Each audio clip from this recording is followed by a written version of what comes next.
Olá pessoal, sou o Rafael Abraão, venho aqui em parceria com a colega doutora Rafaela Campos apresentar e falar um pouco mais sobre um trabalho titulado Centro de Serviço Compartilhado sobre a ótica da lei das terceirizações e a fraude fiscal.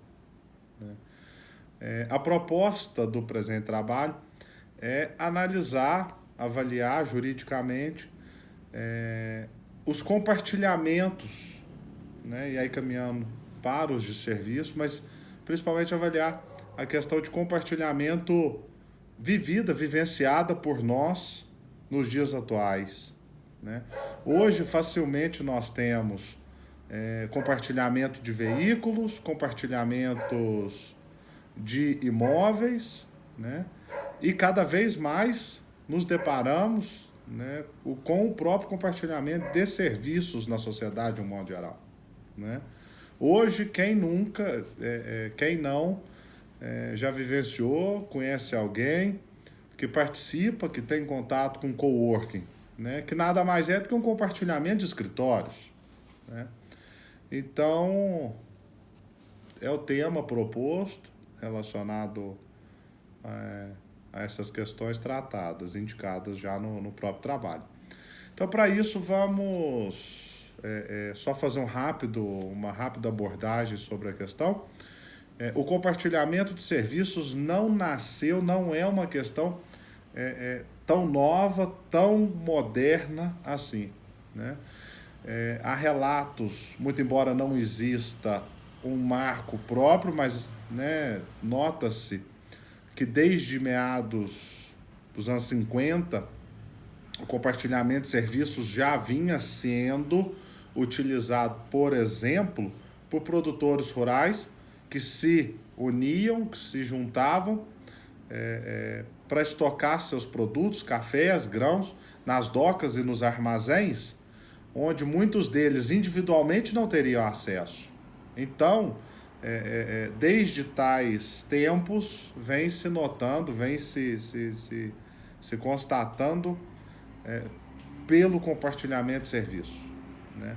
Então, pode-se dizer que desde então, desde o surgimento de tal tema, de tal questão, que a finalidade, que os objetivos de um compartilhamento de serviço, eles estão diretamente atrelados à melhoria de processos, acesso a questões e tal que individualmente não se tinha, melhoria de procedimentos, né, ganhos maiores financeiros, redução de custos e até mesmo maior especialização naquelas áreas, naquelas questões, né? Então, dito isso, passa-se então a ser necessária a análise deste centro de serviço compartilhado em seus dois formatos, tá? Que atualmente a gente vem notando no mercado, né? Um primeiro formato chamado de interno e um segundo de externo. O formato interno não é propriamente o que vai ser tratado nesse trabalho, por ser um compartilhamento de serviços dentro da própria organização. Então, a linha simples e sem tomar muito tempo seria, por exemplo, uma empresa que decide criar uma área que vai atender, tá, diversas outras as áreas. Essa área, por ser mais específica, por ter um know-how maior, vai, né, naturalmente melhorar os processos e procedimentos das outras áreas, reduzindo custos, ganhando tempo, efetividade, competitividade, etc, etc, etc. Agora, com relação ao aspecto externo, nós então teríamos esta mesma organização tratando com uma terceira pessoa para que haja entre elas este compartilhamento de serviço. Nesta terceira pessoa, tá? E aqui nós teríamos várias as formas de se contratar, de se relacionar, teríamos contrato de prestação de serviço, teríamos sociedade em conta de participação, consórcios, inúmeras são as possibilidades. Mas fato é que há a transferência entre pessoas, sejam jurídicas ou propriamente pessoas físicas, de serviços, compartilhamento de serviços, tá? Então, ao se fazer essa transferência, este compartilhamento de serviços, poderíamos estar operando, né, poderíamos estar notando, efetivando terceirização de mão de obra. E ao haver terceirização de mão de obra, desde o advento da súmula 331, principalmente, o tema torna-se ainda mais relevante juridicamente e para nós juristas ainda mais importante uma análise minuciosa quando, né, nos depararmos com tal operação.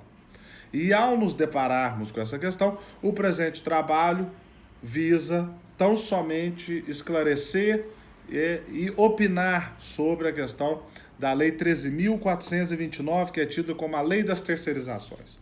Nesse caso, não pretendemos aqui ficar debatendo tema por tema, requisito por requisito, mas tão somente destacarmos que a Lei da Terceirização, muito embora ela altere tão somente a lei que trata do trabalho temporário, ela não é permissiva em caráter irrestrito, amplo e absoluto. Então, quando nos depararmos com o compartilhamento de serviços, né, e aqui, volto a dizer, na modalidade externa, há sim que observarmos os requisitos legais.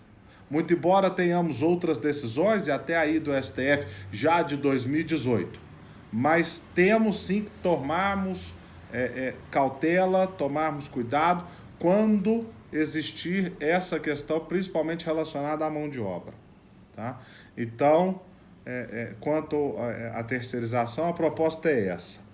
Quanto à relação da possível fraude fiscal, né, o tema que se tem que ser feito, a pergunta que coloca em xeque, principalmente quando, né, entre essas pessoas pode existir a terceirização, né, vai existir, melhor dizendo, vai existir transação financeira, né, é se essa operação foi feita para fraudar o fisco ou não. Né? Por quê? Porque, como dito anteriormente, redução de custo, redução de despesa, né, melhoramento de processo produtivo, pode, né, e na maioria das vezes vai trazer para aquela relação, para aquela operação, né, ganhos financeiros. Então, menor despesa, menor tributação. Né? Então, isso pode ser interpretado como uma fraude para o fisco? Tá? E a resposta para essa pergunta, na nossa concepção, ela está diretamente atrelada a um novo questionamento. Essa operação foi feita com a finalidade de fraudar o fisco? Né? Essa redução, né, na carga tributária, ela se deu de maneira fraudulenta? Né? Nós sabemos que o direito tributário, ele não busca, né, necessariamente, ele não se mete com o direito penal, mas a operação, né, essa redução tributária vai ser lá interpretada, né, entre o direito tributário e o direito penal como uma fraude fiscal? Né? Então, nós particularmente entendemos que se aquela operação ela tem a finalidade maior de buscar o ganho de competitividade, né, um compartilhamento de serviços que traga, né, efetividade nos processos, maior especialização, se a finalidade for essa, tá, a resposta para a pergunta da fraude fiscal seria não. Né? Buscar redução de carga tributária, tá, não é pura e simplesmente uma fraude fiscal. Né? Caso contrário, nós estaríamos então nós teríamos então que sempre elevar os tributos, o que definitivamente não é e nunca será, né, os objetivos das empresas e menos ainda das operações. Né? Então, dito e feito tal emaranhado envolvendo tantos institutos e tendo aqui que sintetizá-los, né, que concluirmos em tão pouco tempo, né, concluo essa presente apresentação dizendo e retomando que os centros de serviços compartilhados buscam ganho de produção, melhoramento nas operações, né, maiores especializações, mas lembrando que há que se observar sempre a lei das terceirizações, né, e sempre que essa operação, se respeitada a finalidade maior dela, não implicará, né, numa fraude fiscal. Agradeço a atenção de todos. Muito obrigado.